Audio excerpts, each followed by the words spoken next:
이제 성경 봉독하겠습니다. 오늘은 최지호 어린이가 마가복음 1장 14절에 20절까지 봉독하겠습니다.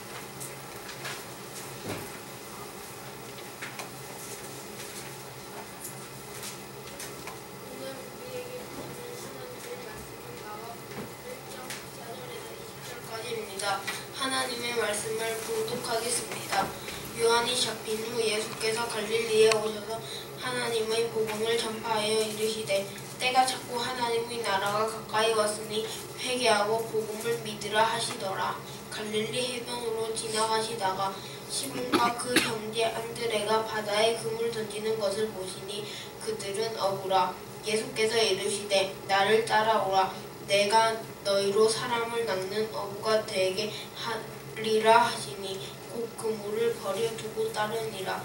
조금 더 가시다가 세베대의 아들 야고보와 그 형제 요한을 보시니 그들도 배에 있어 그물을 깁는데 곧 부르시니 그 아버지 세베대를 품꾼들과 함께 배에 버려두고 예수를 따라가니라. 아멘. 아멘. 주보 안쪽에 어린이들을 위한 다른 그림 찾기도 기록을 해뒀는데 5곳이었는데 그림이 작다 보니까 저는 4군데밖에 못 찾겠더라고요. 한번 5군데 한번 찾아보시고요. 성경 이야기에서 마음 두드림 제자들의 이름을 찾아 동그라미 하십시오. 2번이 성경 이야기인데 우리 같이 한번 읽어볼게요. 예수님은 갈릴리 해변에서 시몬과 안드레에게 나를 따라오라. 내가 너희를 사람 낚는 어부가 되게 하겠다고 말씀하셨어요. 두 사람은 그물을 그대로 버려두고 예수님을 따라갔어요. 조금 더 길을 가시던 예수님은 그물을 깁고 있던 야고보와 요한에게도 따라오라고 부르셨어요. 야고보와 요한은 아버지인 세베대와 품꾼 그리고 배를 버려두고 예수님을 따라갔어요. 예수님의 제자들은 자기가 두고 온 것들을 돌아보며 우물쭈물하지 않고 예수님만 바라보며 그 길을 따라갔어요. 우리도 우리를 부르시는 예수님을 따라가야 해요. 예수님은 어디로 가셨나요?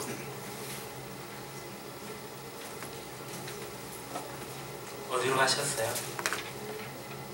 16절에 우리 화면으로 16절 띄워주실 수 있나요? 어디로 가셨어요? 갈릴리 해변으로 나오죠. 2번 일하고 있던 어부들에게 예수님 하신 말씀은 뭔가요? 17절에 나를 따라오라. 내가 너희로 사람을 낚는 어부가 되게 하리라 라고 말씀하셨죠. 자, 3번 야고보와 요한이 버려둔 것을 성경 이야기에서 찾아 동그라미 해보세요. 무엇을 버려두고 갔나요? 성경 이야기 2번에 있죠. 시몬과 안드레는 그물을 그대로 버려두고요. 그리고 야고보와 요한은 아버지인 세베대와 품꾼 그리고 배를 버려두고 갔죠. 자, 4번 믿음 자라기. 말씀 속에 예수님 어떤 분인가요? 예수님 어떤 분인 것 같아요?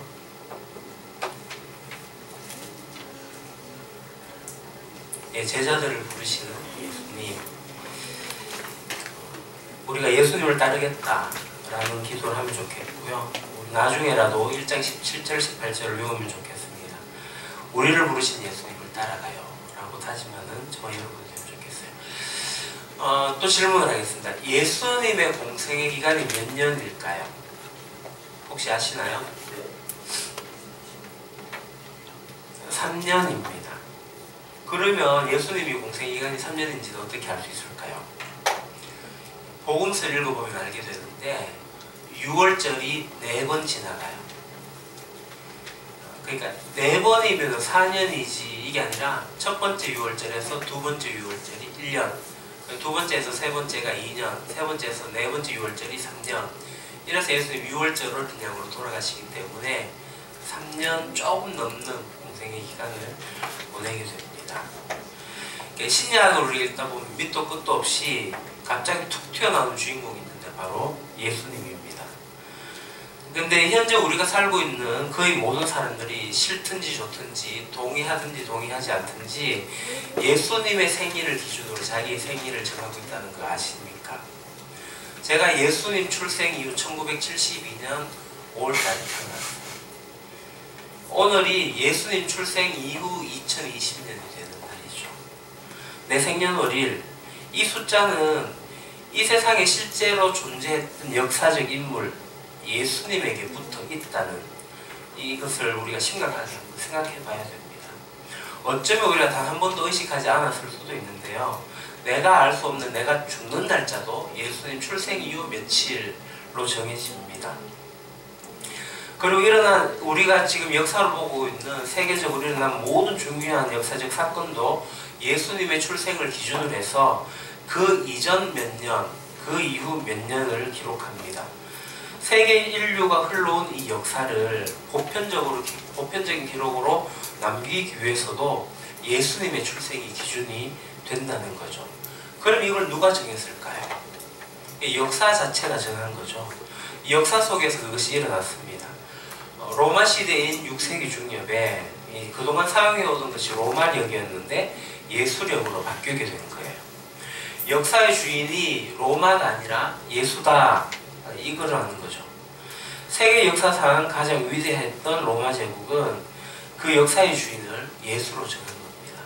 그래서 BC, Before Christ, AD, Anno Domini 이렇게 예수님을 기준으로 하고 있습니다. 이것은 온 인류가 의식을 하든 무의식적이든 역사의 주인은 예수다라고 공인하는 선포입니다. 기가 막힌 거죠. 왜냐하면 역사라는 말은 사람들이 쓰는 말이요. 그리고 사람은 우주의 중심인데 그렇다면 예수 그가 사람 역사의 주인이 된다라는 것이죠. 그래서 히스토리라고 합니다. 역사를 내신 그분의 이야기, 창조주라는 말이 된 셈이기 때문입니다. 그러니까 정신 차리고 생각해보면 예수, 그는 하나님이다 하는 의미를 포함하는 말이 BC와 AD입니다. 다른 말로 하면 인류 역사의 왕이다 라는 말입니다. 인류 역사는 왕을 중심으로 기록을 하고 있는데 왕 중의 왕은 바로 예수다라는 것이죠. 그런데 문제는 정말 실제로 예수님이 나는 하나님이다 라고 주장했다는 겁니다. 그 내용이 복음서에 실려 있습니다. 그와 함께 했던 제자들도 결국에 가서는 예수님, 그분은 하나님이셨다 라고 토해내는 증언을 했습니다. 처음에는 제자들도 그저 선생 그리고 선지자 정도로 생각을 했는데 결국은 하나님이다 라고 고백을 합니다. 만약에 어떤 사람이 나타나가지고 나는 하나님이다, 나는 역사의 주인공이다 라고 말을 한다면 우리는 그 사람을 어떻게 생각하겠습니까? 두 가지 경우겠죠. 미친 사람이거나 진짜 하나님이거나. 예수님은 3년이라는 아주 짧은 시간 동안에 대중에게 나타나셨어요. 역사 속의 위인들을 살펴보면 그들에 비해 가지고 3년은 진짜 터무니없이 매우 짧은 시간입니다. 일생도 아니고. 근데 이 3년 기간 동안의 내용을 예수, 그가 누구인가? 라는 궁금증을 가지고 우리가 복음서를 정말 신중하게 살펴봐야 됩니다. 예수님 당시의 사람들도 그것에 대해서 굉장히 궁금했습니다. 왜 그랬을까요? 이적을 행하는 권능을 보면 이분이 선지자 같긴 한데 문제는 스스로 자기가 하나님이다 라고 말을 하는 겁니다. 이게 문제인 거죠. 당시에 그들은 정말 어이없는 일이었습니다. 한번 생각해 보십시오. 이 사람인데 하나님이라고 얘기하니까. 그런데 이 무시는 못하겠고, 그렇죠. 오른 뺨을 치며 왼뺨도 돌려대라. 네 이웃을 네 몸처럼 사랑해라. 원수를 사랑해라. 이런 윤리의 극치가 되는 기가 막힌 설교를 하는 걸 보면 정말 선지자 같고 선생님 같기도 합니다. 그런데 나와 아버지는 하나다. 나는 아브라함보다 먼저 있었다. 나를 본 자는 아버지를 본 자다. 내 살을 먹고 피를 마셔라. 죽어도 부활한다. 와 같은 이런 발언들을 어떻게 소화해야 될지 굉장히 충격적이었던 거죠. 우리도 마찬가지입니다. 한 번쯤 심각하게 이 사실을 놓고 고민해야 되지 않겠습니까? 이제 복음서의 예수님의 행적을 우리가 샅샅이 세밀하게 읽으면서 그가 진짜 미친 사람인지 진짜 하나님인지 결정해야 되지 않겠습니까? 그런 생각만 하더라도 그것은 성공입니다. 만약에 예수가 하나님이라고 믿지 못하면 예수를 정신병자 취급해야 됩니다. 절대로 예수를 4대 성인 중에 한 사람이라거나 위대한 선생님이라거나 위대한 철학자라고 하면 안 됩니다. 왜냐하면 성인은 자기를 하나님이라고 하지 않기 때문이죠. 위대한 선생은 자기를 하나님이라고 하지 않습니다. 위대한 철학자도 자기를 하나님이라고 하지 않습니다. 그렇다면 이렇게 주장하는 예수는 귀신 들려 미친 사람입니다. 성경에서도 이렇게 생각한 사람들이 손에 돌을 들었던 거죠. 그들처럼 우리도 예수를 미쳤다고 생각하면 우리도 예수를 십자가에 못 박아야 합니다. 사실 예수님은 그래서 십자가에 못 박혔습니다. 자기가 이스라엘의 왕이라고 주장해서. 사실 이스라엘의 왕은 하나님이시거든요. 훌륭한 선생 예수? 4대 성인 중에 한 사람? 아닙니다. 두루뭉술 그런 중간지대는 위험합니다. 중간지대는 허공입니다. 그는 미쳤거나 아니면 하나님이거나 둘 중에 하나입니다. 이게 정직한 선별 기준입니다. 그래서 교회는 그저 다니는 데가 아닙니다. 그냥 마음 편하라고 왔다 갔다 하는 곳이 아닙니다. 이 세상에 살았던 역사적인 예수, 실제 인물인 그 예수, 그를 두고 한 번쯤은 일생일대의 고민을 한번 하셔야 합니다. 이런 고민 없이 그냥 교회를 들락날락 하는 것은 위험합니다. 왜냐하면 그 예수님께서 너희가 성경에 영생을 얻는 줄 생각하고 성경을 연구하거니와 이 성경이 곧 내게 대하여 증언한 것이니라 라고 말씀하시기 때문입니다. 그렇다면 이 성경이 뭡니까? 우리가 처음부터 얘기해온 이 역사, 인류 전체 역사 이야기가 아닙니까? 그는 하나님이고 창조주요 또 왕이십니다. 그게 아니면 미친 사람입니다. 이것을 결정하지 못해서 고민하고 실험했던 사람들이 신약 성경에 등장하는 인물들입니다. 또 우리들이어야 합니다. 그러니까 목사님이나 선생님이 예수님은 하나님이다 라고 설교하니까 그런가 보다 하고 교회 다니는 현대 기독교인들의 맹점이 있습니다. 이 땅에 2000년 전에 살았던 그 인간 예수, 그가 진짜 하나님인지 자기 생명을 걸고 진짜 고민해 봐야 됩니다. 그것을 고민하지 않는 현대 기독교인들이 있습니다. 자기 자신이 예수와 맞닥뜨려서 투쟁해야만 합니다. 다른 사람들이 내린 정의를 가지고 단지 그 정보를 입수해가지고 복사하고 다니는 거, 그거는 좋지 않습니다.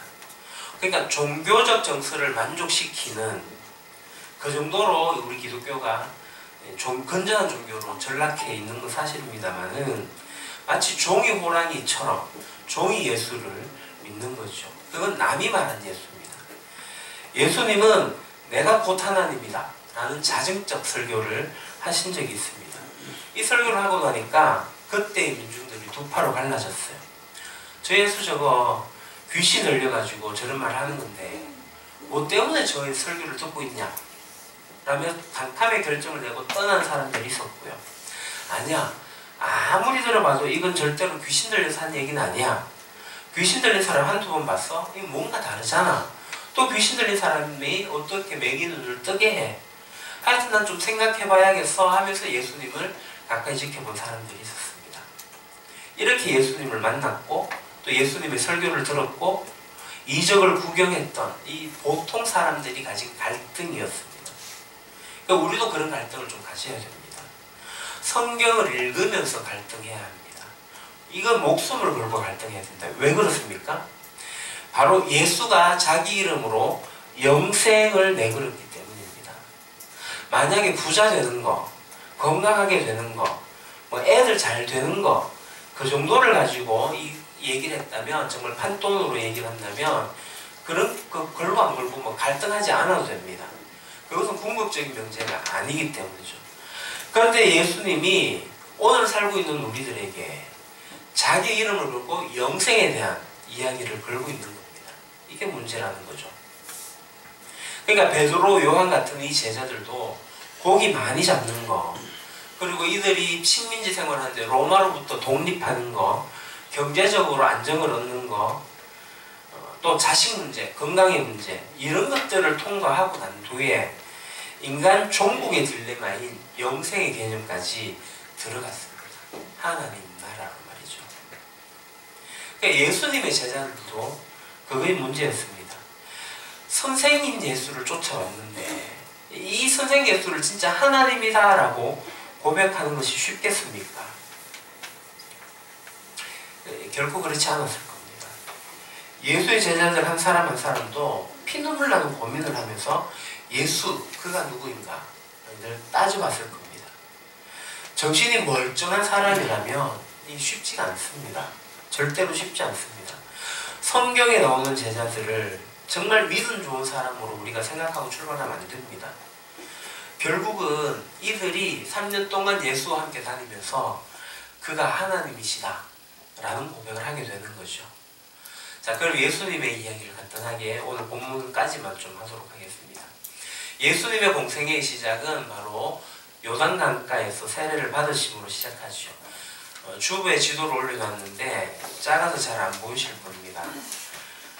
일단 지도에 보면 가운데 하얀 동그라미가 있고 아래쪽에 큰 동그라미가 있습니다. 흰색으로. 위에 있는 작은 게 갈릴리 호수고요. 밑에 있는 크다란 게 사해바다입니다. 사해바다 왼쪽 편으로 녹색 바탕으로 되어져 있는 큰 지역이 유대 지역이고요. 그 위에 이제 갈릴리 호수 왼쪽으로 보라색 바탕이 되어져 있는 지역이 갈릴리 지역입니다. 이 갈릴리 지역에 이제 있습니다. 그 예수님이 이 갈릴리 지역에서 활동하시다가 유대 예루살렘으로 오시고 유대 예루살렘에 있다가 다시 갈릴리 지역으로 가시고 하면서 역사의 흐름에 따라서 예수님이 왔다 갔다 지역을 이동을 하십니다. 자, 일단 예수님이 세례를 받으시는 곳은 예루살렘 쪽입니다. 세례 요한이 세례 줄 때 온 예루살렘 사람들이 요단에 와서 세례를 받았거든요. 그 요단강에 예루살렘 근처의 요단강에서 예수님이 세례를 받으셔요. 자, 그리고 예수님이 40일 금식을 하시죠.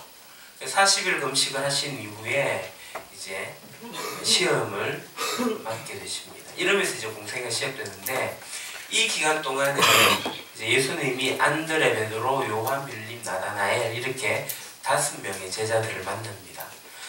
이 5명은 사실 세례 요한의 매니아들 팬층이었습니다. 이 사람들이 갈릴리 사람인데 이 유대 지역까지 굉장히 먼 길을 와서 갈릴리에서 이제 세례 요한을 따르던 그런 사람이죠. 근데 이들이 이제 예수 따르기로 결정을 하게 됩니다. 그래서 이 5 제자와 함께 의기투합해가지고 예수님은 갈릴리 지역으로 가시죠. 그 지역은 어디냐면 갈릴리 가나의 혼인잔치입니다. 우리 요한복음 2장에서 볼 수 있는 그 혼인잔치를 하고 나서 이제 갈릴리가 있으면 갈릴리의 북쪽에 가버나움이라는 곳이 있는데요. 그곳으로 가십니다. 며칠간 가시고요. 그러다가 6월절, 첫 6월절이 됩니다. 첫 6월절에 예수님이 다시 갈릴리에서 예루살렘으로 내려오셔요. 예루살렘 내려오셔서 하시는 일은 뭐냐면 성전을 청결케 하시는 사건을 시작합니다. 이게 공생의 사역의 첫 시작입니다. 이 성전을 청결케 하는 사건으로 예수님은 전국구로 떠는 스타가 되어버립니다. 소위 오늘 말로 정말 떠버립니다. 매스컴이 없던 시절이잖아요. 6월절 기간이에요. 예루살렘에 사람들이 다 몰려들었습니다. 근데 예수님 그곳에서 다 상을 뒤집어 버린 거죠. 성전을 깨끗하게 하신 거예요. 당시에 예루살렘 성전은 기득권 세력들이, 종교인들이죠. 기득권 세력들이 돈을 벌기 위해 가지고 치밀하게 계획하여 만들어진 상권 그 자체였습니다. 그러니까 이 성전을 청결케 하신 거예요. 그러니까 기득권 세력을 대상으로 해서 청년 예수가 도전장을 낸 겁니다. 그러다 보니까 기득권 세력으로부터 요주의 인물이 된 거죠. 예수, 저 사람 도대체 뭐야? 도대체 누구야?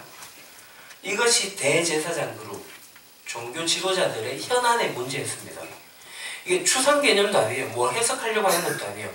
말 그대로 갑자기 예루살렘 성전을 소탕해버리는 이 사건 이후에 생긴 질문이었습니다. 뿐만 아니라 보통 사람들도 마찬가지죠. 예수 누구야? 이 질문은 정치, 종교 지도자들에게 큰 이슈가 되었고 그래서 사복음서의 관점이 됩니다. 그러더니만 이 예수가 누구인지 궁금해서 찾아온 사람이 있었죠.